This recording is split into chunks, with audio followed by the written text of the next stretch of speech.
everybody, I'm Missi Matthews, and welcome to the Extra Point presented by Microsoft Surface. Round 2 of Steelers and Browns happening yesterday at Acrisure Stadium. The Steelers winning 27-14. Did not lack the entertainment, though, however, and to break it all down today as the Steelers move to 10-3 is Mike Prisuta of the WDVE Morning Show and also Steelers.com. The return of Alex Highsmith, some highlights, but also some normal Steelers-Browns stuff.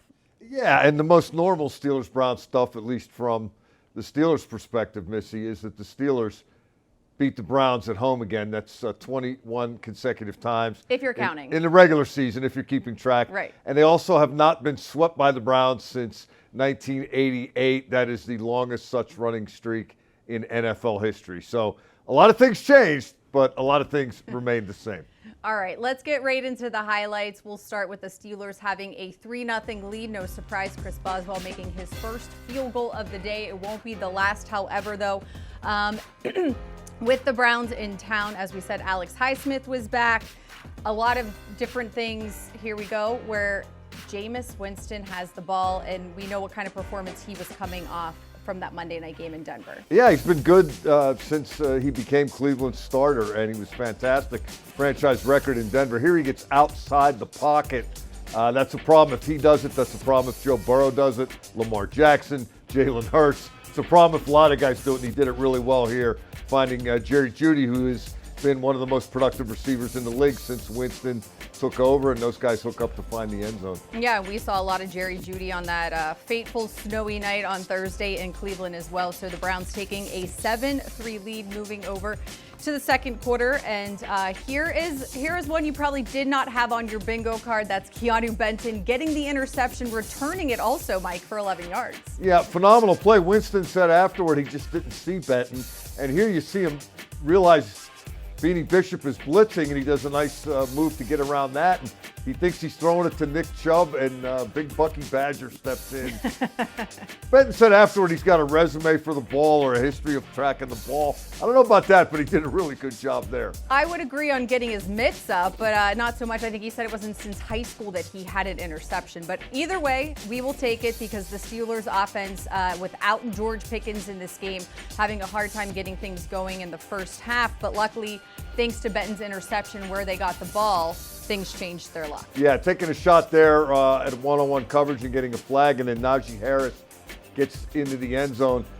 This is a read option. This will come up later in the game with Russell Wilson keeping it and doing some good things. And shout out Connor Hayward on that block there to help him get in as well. So the game now 10-7 in favor of the Steelers. And in case if you have not noticed, Jaylen Warren is one of those guys that can wear down a defense. Yeah, they found something on this possession, Missi. It was tough sledding in the running game. Cleveland was really loading up the box, playing a lot of single high safety. Trying to take the run away from the Steelers, daring them to throw without George Pickens. But Jaylen Warren doing a nice job, and you love to see those big bodies out in front of them. There, everybody's pushing the pile.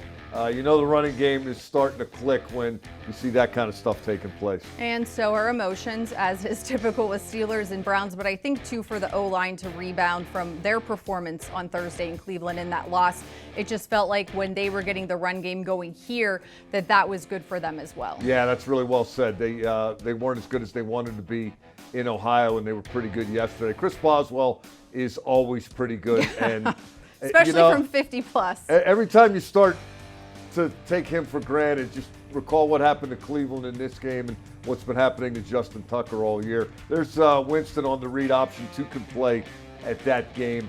It's an effective play when you've got a mobile quarterback. Here Winston tries to be mobile, but Cam Hayward stays after it, and Winston ends up stepping up into trouble. You'll see Preston Smith kind of flash by here, I think. Yeah, there he goes. And kind of leads him to Cam, and Cam does the rest. Yeah, 2 sacks on the day for Cam. I asked him after the game if he takes Ohio things personally against these Ohio teams, because also had a monster game in Cincinnati last week. But here we go. As we're getting closer to halftime, the Browns with a chance to add some points here. Yeah, you saw Winston outside the pocket again a moment ago, and then here he gets the ball to the edge, and the Browns set themselves up for what they think is going to be a field goal. But wait, there's more. The first of 2 misses here. This one wide left, and As great as Steelers fans are, there is nothing like the jolt they provide when the opposing team misses a field goal. Yeah, and it is wild. As we talked a moment ago, those kicks, they're not automatic. Chris Boswell makes them seem automatic, but they are not. And 2 big misses for Cleveland in that game that really would have changed the way the second half played out had the Browns been able to make both of those. At halftime, Coach Tomlin's message was that the struggles on offense, it wasn't just one player not having George Pickens. It was a collective, so it was challenging that group to get things together. So let's head over to the highlights as we see some of that happening for the Steelers offense and also for the Steelers defense to really buckle down in terms of what the Browns were able to do and to try to shut them down as well. Because at this point, you're thinking, okay, we're still in a ball game here. Yeah, and this is the second half starts off atypically for the Steelers. Browns get a really nice return here. There's a missed tackle by Peyton Wilson. Then you're going to see Ben Skoranek miss one here. And those things normally don't happen, but Cleveland set up in really good shape on the Steelers side of the 50. All right, but here is, something that did not also go in the Steelers' favor, as you're seeing here as well. Joey Porter Jr. did not get a DPI or a defensive holding, but he gets the flag here for the late shove to the face. Can't have that, and that is controllable. And I think based on where their field position was, then with that you're thinking, all right, we're basically handing these 3 points, but wait. Well, I missed the last one left, so kick this one to the, overcompensation. It's always fun when it's not your kicker doing that, at least for us here. So, all right, able to keep points off the board as well, and then a chance for the Steelers offense to respond.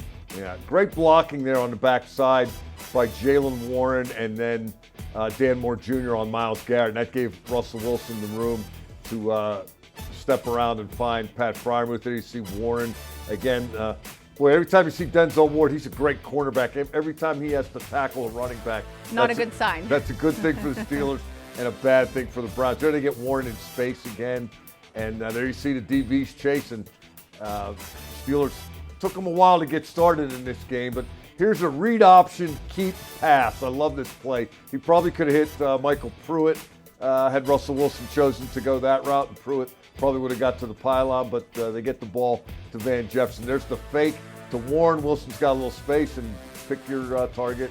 Touchdown, Pittsburgh. It's good to have 2 options when you know you can get into the end zone.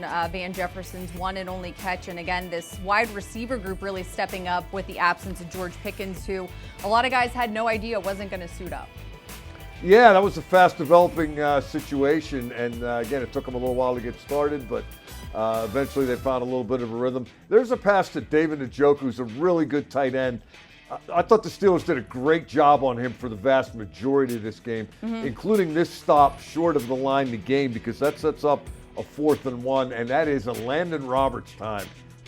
I mean, just the way he read it, he talked about how it was something he saw on film when preparing for the Browns last season, that as soon as he saw what they were about to do, he knew what was going to happen, and man, did he jump. And just a monster game for him. He said after the game he felt like he needed to rebound after his last few performances, not up to his standard.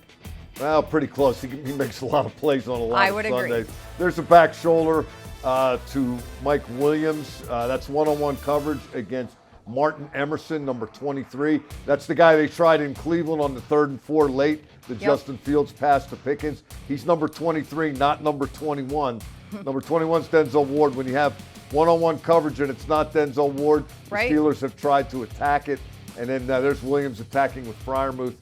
Wilson, attacking with Freiermuth down the seam. Again, moving a little bit in the pocket and then finding a guy who I think, Missi, they're just starting to consistently get the production out of Freiermuth. A lot of us have been waiting to see. I think he's a really good target. As Mike Tomlin might say, there's a lot of meat left on that bone. Oh, yeah, well, especially when Arthur Smith comes in and takes over as offensive coordinator and just how he likes to utilize the tight end position. But at this point, 27-7, and Freiermuth, by the way, his dad texted him to tell him that George Pickens wasn't playing with that hamstring injury. But we're in the 4th quarter here now, a 4th and 3 for the Browns. Yeah, there is Winston finding Njoku. That guy's a problem for a lot of people, and eventually he was a problem in this game. There's another read option. Winston's pretty good at this kind of thing, and he keeps the Browns' possession humming.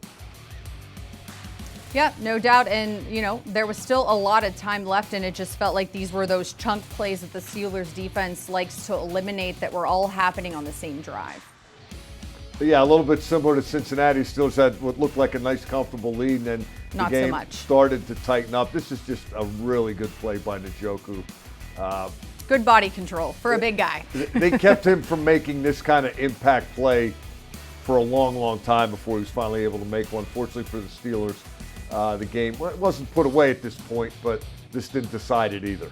Nope. So it's 27-14, which ended up being the final, but there were a lot of hold your breath moments that took place after this touchdown by Njoku, as you said, including one of them coming up. But Scotty Miller, also a guy in sweatpants, 90 minutes before kick, finding out he's finally getting a helmet, and definitely one of those guys that Russell Wilson trusts. And who's the corner? That's I've got number 23 again, one-on-one, throw it there. And this is a nice play by Scotty Miller. Browns tried to challenge it, but it held up to the replay review scrutiny. Steelers had a first down, but they didn't have the ball very long, Missy. No. This is, again, that moment I was talking about. We were thinking, if things could go wrong, it's going to start right here. And unfortunately, Cordero Patterson fumbling the ball away there, and Myles Garrett being able to land on it before anybody else. And here we'll see Jameis Winston trying to take advantage, but James Pierre, who was subbing in at this point for Dante Jackson, dealing with a back injury.